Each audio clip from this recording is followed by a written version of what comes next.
TPMP, Gilles Verdez dévoile le nom d'un candidat de télé-réalité apparu anonymement dans 66 minutes. Ce dimanche 28 janvier, 66 minutes diffusait un reportage à propos des concours de beauté grande taille. Une séquence qui a choqué et scandalisé les twittos. Ce dimanche 29 janvier, Xavier Demoulin était de retour sur M6 à la présentation de 66 minutes.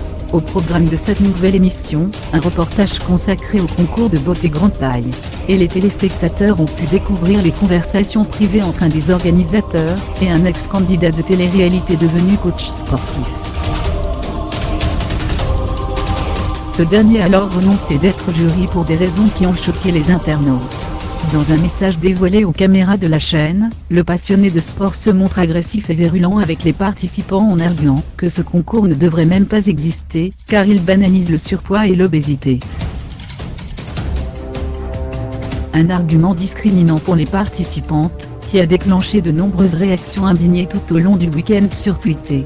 Sans doute conscient que ce genre de propos pouvait nuire à l'image de leur auteur, la rédaction de 66 minutes a volontairement flouté le visage du coach sportif dans les publications de son compte Instagram diffusé sur M6. Une précaution rendue totalement inutile par Gilles Verdez. Lundi soir dans TPMP, la grande gueule de C8 a tout simplement dévoilé l'identité du coach sportif, à la plus grande surprise de Cyril Hanouna et des autres chroniqueurs.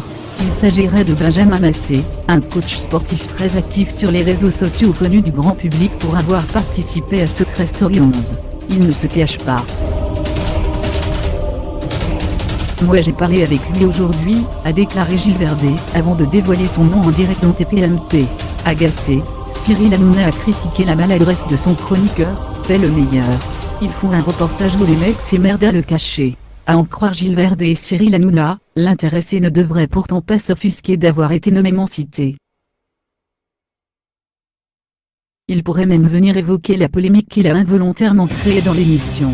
Il voulait venir aujourd'hui, a affirmé l'animateur de TPMP. Il va peut-être venir demain.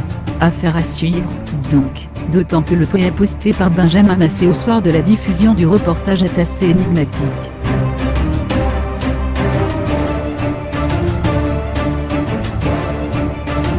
La loro relazione però si è poi successivamente della comunicazione del nuovo fidanzato cosa deciso di cercare l'amore a uomini e cercare la già riesce a essere in dei programmi di protagonisti ci siamo visti sempre il giorno quando eravamo in centro l'ho presa tra le braccia e nel settore Anna mi ha proprio stregato aveva raccontato il ragazzo a Novella 3000